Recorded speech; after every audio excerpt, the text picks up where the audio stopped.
नमस्कार दोस्तों। आशा करती हूँ आप सब बहुत अच्छे होंगे। अगर आप हमारे चैनल पर नए हैं तो हमारे चैनल को सब्सक्राइब करें और वीडियो को लाइक करना ना भूलें। कहानी के अंत तक बने रहें। चलिए कहानी स्टार्ट करते हैं बिना किसी देरी के। हरीश की एक पत्नी थी जो बहुत बोलती थी और वह उसके ज़्यादा बोलने से बहुत परेशान था। हरीश को पता चलता है कि जंगल में एक महात्मा आए हुए हैं। वह अपनी पत्नी को उनके पास लेकर जाता है और कहता है कि हे मुनिवर, कृपया करके आप इसे समझाइए, यह बहुत बोलती है। मेरे मना करने के बाद भी इसका दिन भर मुंह चलता ही रहता है। मैं इसे कितना समझाता हूँ कि कम बोलकर चुप रहना सीखो, लेकिन नहीं, और हर बार की तरह लड़ाई हो जाती है। महात्मा मुस्कुराए और बोले, मैं तुम्हें इस बात को एक कहानी की मदद से समझाता हूँ। मेरे गुरु का एक शिष्य था जो बहुत बोलता था। वह हर समय इधर उधर की बातें करता था और कभी शांत नहीं रहता था। जब वह दान लेने के लिए जाता तो हर घर से एक नई कहानी लेकर आता।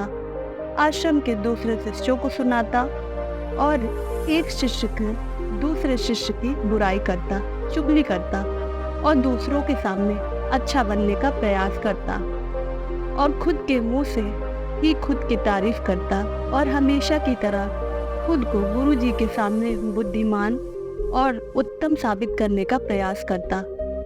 वह खुद को सभी शिष्यों से अलग और श्रेष्ठ मानता। उसका मानना था कि मैं एक अमीर घर का बालक हूँ।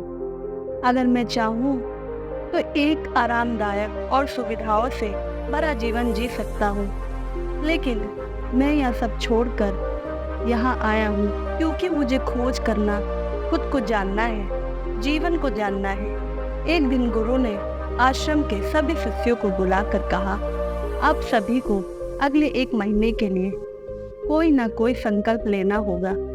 इससे आपकी संकल्प शक्ति मजबूत होगी और आप में आत्मविश्वास का संचार होगा। आप सभी अपने सामर्थ्य के अनुसार कोई भी संकल्प ले सकते हैं। यदि 1 महीने से पूर्व आप में से जिसका संकल्प टूट जाएगा तो वह अपनी पुरानी दिनचर्या में वापस आ सकता है।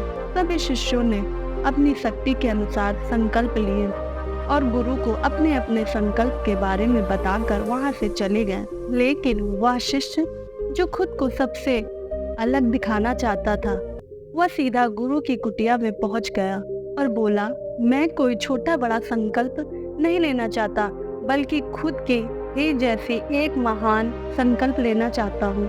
कृपया आप ही बताएं मुझे क्या संकल्प लेना चाहिए। उसकी यह बात सुनकर गुरु मुस्कुराए, बोले, क्या तुम मेरे द्वारा दिए गए संकल्प को पूरा कर पाओगे? क्या तुम्हारे लिए उसे पूरा करना संभव होगा? शायद नहीं, वह तुम्हारे लिए संभव नहीं होगा। तुम उसे पूरा नहीं कर पाओगे, इसलिए तुम खुद ही कोई संकल्प ढूंढ लो। शिष्य ने कहा, नहीं गुरुदेव, आप जो भी संकल्प मुझे देंगे मैं जरूर उसे पूरा करूंगा। गुरु ने कहा, ठीक है, तो तुम अगले 1 महीने तक चुप रहो, मुंह से एक शब्द भी नहीं निकालोगे। यही है तुम्हारा संकल्प। शिष्य ने कहा, गुरुदेव, यह भी कोई संकल्प है? यह तो बहुत ही आसान है। आप कोई संकल्प दीजिए जो मेरी योग्यता के बराबर हो। गुरु ने कहा, पहले तो तुम इस संकल्प को तो पूरा करके दिखाओ।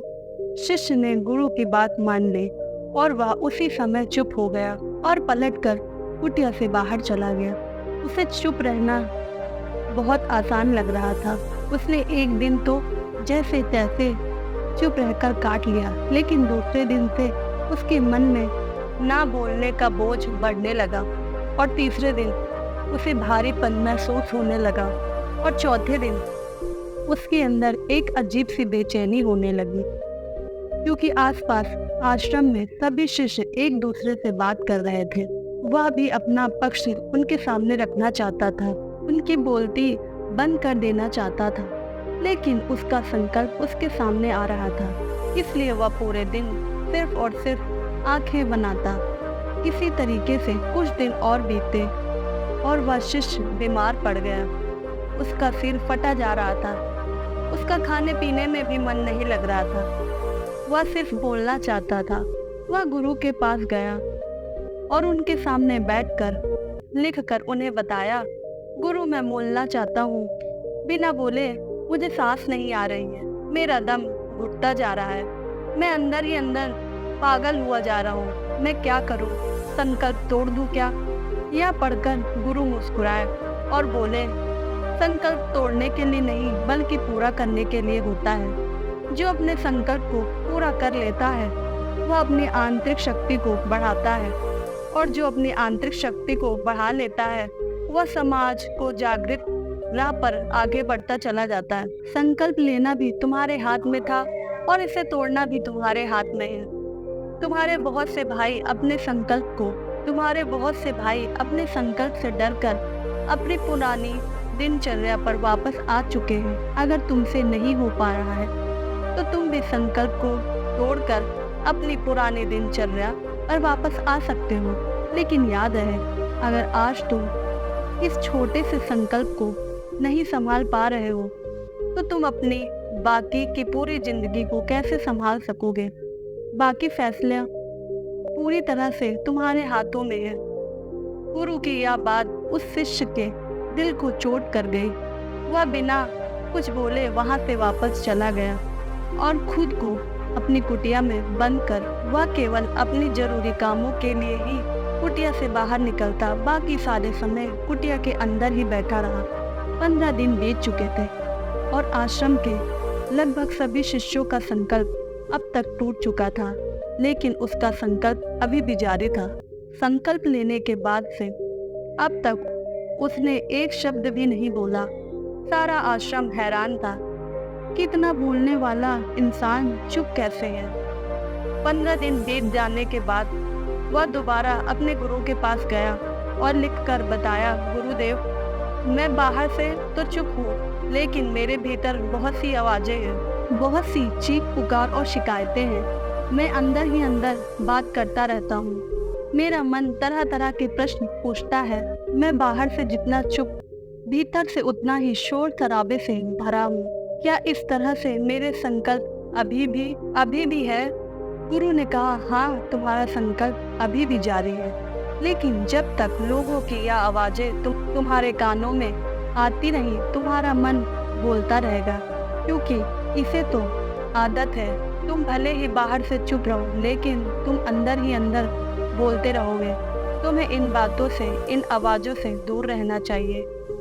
शिष्य गुरु को प्रणाम कर वहां से चला जाता है और सुबह होते ही अपनी कुटिया को छोड़कर जंगल की तरफ चला जाता है। कई दिन बीत जाते हैं, संकल्प का समय भी पूरा हो जाता है, लेकिन शिष्य लौट कर नहीं आया। आश्रम में सभी को डर था कि कहीं जंगली जानवर ने उसे खा ना लिया हो। इसी बीच उसे ढूंढने की बहुत कोशिश की गई, लेकिन वह कहीं नहीं मिला। गुरु और सभी शिष्यों ने मान लिया कि जंगली जानवरों ने उसे अपना शिकार बना लिया है, लेकिन गुरु को ऐसा नहीं लगता था। आश्रम के सभी शिष्यों ने मान लिया था कि जंगली जानवरों ने उसे अपना शिकार बना लिया है, लेकिन गुरु को ऐसा नहीं लगता था। एक दिन आश्रम का एक अन्य शिष्य गुरु के पास आया और बोला, गुरुदेव हमारे उस अधिक बोलने वाले भाई के साथ क्या हुआ होगा? क्या जानवर ने उसे मार दिया होगा?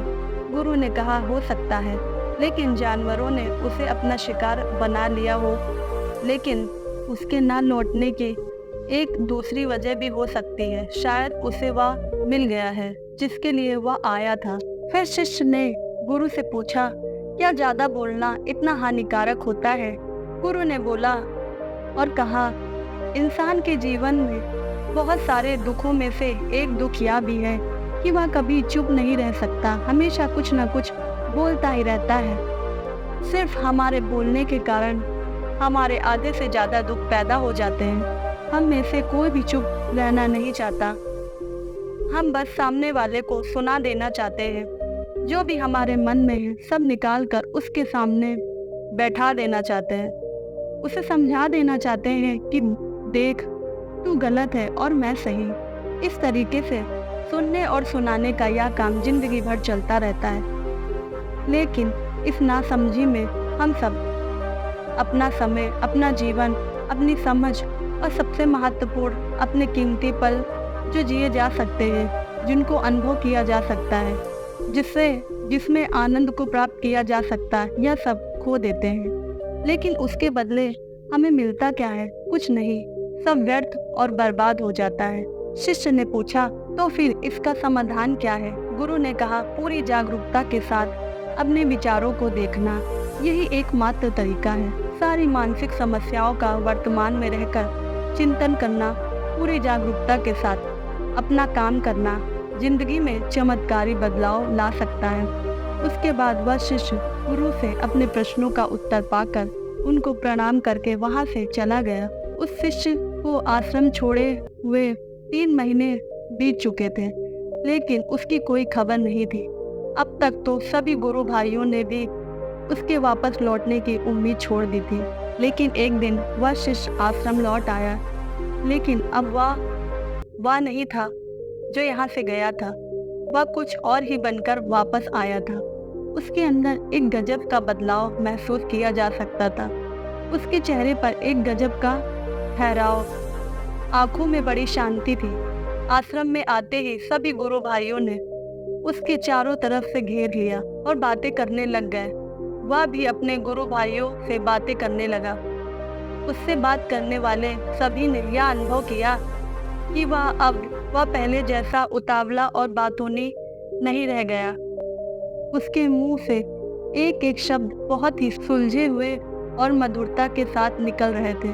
थोड़ी देर तक गुरु भाइयों से बात करने के बाद वह सीधा गुरु की तरफ चला गया। उसने गुरु के चरण छुए और कहा, गुरुदेव, क्या मैं अब भी मौन हूँ? क्या अब भी मेरा संकल्प जारी है? गुरु ने कुछ देर तक शिष्य की आंखों में बड़े ध्यान से देखा और कहा, हाँ, तुम अब भी मौन हो। तुम्हारे मुंह से अब एक भी शब्द नहीं निकल रहे हैं और तुम्हारा संकल्प अब भी जारी है। शिष्य ने कहा, गुरुदेव, जब मैं आश्रम से गया तो मैं मुंह से तो चुप था, लेकिन मेरे अंदर बहुत सी आवाजें थी। मन में बहुत से प्रश्न थे और वह बंद नहीं हो रहे थे। तो मैं जंगल में चला गया, इस उम्मीद से कि वहाँ मुझे शांति मिलेगी और मेरे मन में बकबक कम हो जाएगी। लेकिन मैं जितना भी एकांत में जाता गया, मेरे अंदर की आवाजें उतनी ही तेज होती गई। मेरे भीतर की पुरानी से पुरानी आवाजें मुझे सुनाई देने लगी। तब जाकर मैंने महसूस किया कि मैं कितना गलत कर रहा था। जब मैं अपने परिवार वालों, दोस्तों को और अपने गुरु भाइयों को बुरा भला कहता था, तो उस समय मुझे लगता था कि मैं सही कह रहा हूँ। जब मैं गुरु भाइयों के एक दूसरे से चुगली करता था और उनका मजाक बनाता था, तब भी मुझे लगता था कि मैं उनसे बेहतर हूँ और मैं सही कर रहा हूँ। लेकिन उस दिन से मैंने पहली बार महसूस किया कि मैं कितना गलत बोलता था। काफ़ी दिनों तक यह आवाज़ें या शिकायतें मेरे अंदर चलती रहीं, लेकिन धीरे धीरे करके एक दिन यह सारी आवाज़ें मेरे अंदर से समाप्त हो गई। अब मैं भीतर से भी मौन हो गया। उस घने जंगल में बाहर से कोई बोलने वाला न था, भीतर कोई आवाज़ बची ही नहीं थी और मैं उस दिन पहली बार मैंने मौन का सही अर्थ समझा। मेरे चारों तरफ बहुत शांति थी, हालांकि अभी भी बहुत आवाज़ें आ रही थी जो पहले भी आती थी, लेकिन मैं उन्हें सुन नहीं पाता था। बस वही सब आवाज़ें मुझे स्पष्ट रूप से सुनाई दे रही थी। हवा के चलने की आवाज़, चिड़ियों के चहक की आवाज़ें और पानी के बहने की आवाज़। यह सभी आवाज़ें मैंने पहली बार पूरे होशो हवास में सुनी। अपने चारों तरफ इतनी शांति मैंने पहले कभी महसूस नहीं की थी। तो इस शांति को भंग करने के लिए मैंने पहली बार अपने मुख से कोई शब्द निकाला। मैं चिल्लाया, हे ईश्वर, यह कैसी शांति है? सभी कुछ इतना शांत क्यों है? ऐसा क्या हो गया? लेकिन मेरे चिल्लाने के बाद भी शांति भंग नहीं हुई। सब कुछ पहले जितना ही शांत था, बाहर भी भीतर भी। हे गुरुदेव, मैंने अपने गुरु भाइयों से बात की, मैंने आपसे भी बात की। मैं बोल रहा हूँ, मैं चल रहा हूँ, मैं सब कुछ देख रहा हूँ, लेकिन मैं अपने भीतर एकदम एकांत हूँ, मौन हूँ। भीड़ में होता हूँ तब भी भीतर से अकेला एकांत में होता हूँ। जब मैं खुद में भी शोर करना चाहता हूँ तब भी एकांत में ही होता हूँ। अब सब दिखाई पड़ने लगा है, सब सुनाई पड़ने लगा है। गुरु ने कहा, जब तक हम बाहर की तरफ बोलते रहते हैं भीतर अशांति ही रहेगी, लेकिन जिस दिन हम भीतर की तरफ मुड़ जाएंगे तब हमारे मुख से कुछ भी निकलेगा, हम शांति रहेंगे। दुनिया में जितनी भी बुराइयां हैं ज़्यादातर हमारे बोलने से ही उत्पन्न होती हैं, क्योंकि हम चुप रहना नहीं चाहते। हमें जितनी ज़रूरत होती है उससे कहीं ज़्यादा बोलते हैं, बल्कि हम सामने वाले को सुनना नहीं चाहते, बल्कि उसकी बोलती बंद कर देना चाहते हैं। उसे समझा देना चाहते हैं कि मैं कौन हूँ, मैं क्या कर सकता हूँ, और यही हमारी ज़िंदगी का मकसद बनकर रह जाता है। हमारी सारी ऊर्जा व्यर्थ के बोलने में बर्बाद हो जाती है। ऐसे ही समाज के लोगों का जीवन दुखों से भर जाता है, जो हमेशा एक दूसरे को सुनाने में लगे रहते हैं, कभी एक दूसरे को सुनना नहीं चाहते और समझना नहीं चाहते। और चुप रहना तो उन्होंने कभी सीखा ही नहीं, क्योंकि चुप रहना उन्हें छोटा महसूस करवाता है। दुनिया की सभी लड़ाइयों का कारण हमारा बोलना ही है, इसलिए हमें सिर्फ उतना ही बोलना चाहिए जितना ज़रूरत हो, क्योंकि व्यर्थ का बोलना ऊर्जा को नष्ट करना है। यह बोलना ही हमें कभी अपने भीतर की ओर लौटाने नहीं देता, क्योंकि यह हमें बाहर की ओर खींच कर रखता है, और बाहर है ही क्या इस संसार के अलावा। लेकिन अगर अपने भीतर संसार की ओर मुड़ना है तो इस मुंह को बंद ही रखना चाहिए। इसलिए जितने भी बौद्ध हुए, आत्मज्ञानी हुए, वह सभी एकांत की ओर बढ़े, ताकि उन्हें ज़्यादा ना बोलना पड़े, ज़्यादा सुनना ना पड़े। वह एकांत में रहें और शांत रहें, इसलिए आसानी से भीतर की यात्रा कर पाएं। लेकिन अगर कोई चाहे तो इस संसार में रहकर भी एकांत में रह सकता है, शांत रह सकता है, लेकिन इसके लिए उन्हें अपनी ऊर्जा बचानी होगी, जिससे वह अब तक अपने व्यर्थ के शब्दों को बर्बाद कर रहे थे। दोस्तों, इस कहानी से सीख यह है कि व्यर्थ का बोलना ऊर्जा को नष्ट करना है। ज़्यादा और व्यर्थ बोलना ही हमें अपने भीतर की ओर लौटाने नहीं देता, क्योंकि यह हमें बाहर की ओर झुकाए रखता है। और जिन्हें भीतर की यात्रा करनी है उन्हें अपने मुंह को बंद रखना ही चाहिए। मुझे उम्मीद है कि आपको यह कहानी पसंद आई होगी और काफ़ी कुछ सीखने को मिला होगा। कहानी के बारे में अपने विचार आप हमें नीचे कमेंट बॉक्स में कमेंट करके बता सकते हैं। बाकी अगर यह कहानी आपको अच्छी लगी हो तो हमारे वीडियो को लाइक और ऐसी ही कहानी सुनने के लिए हमें मोटिवेट करें।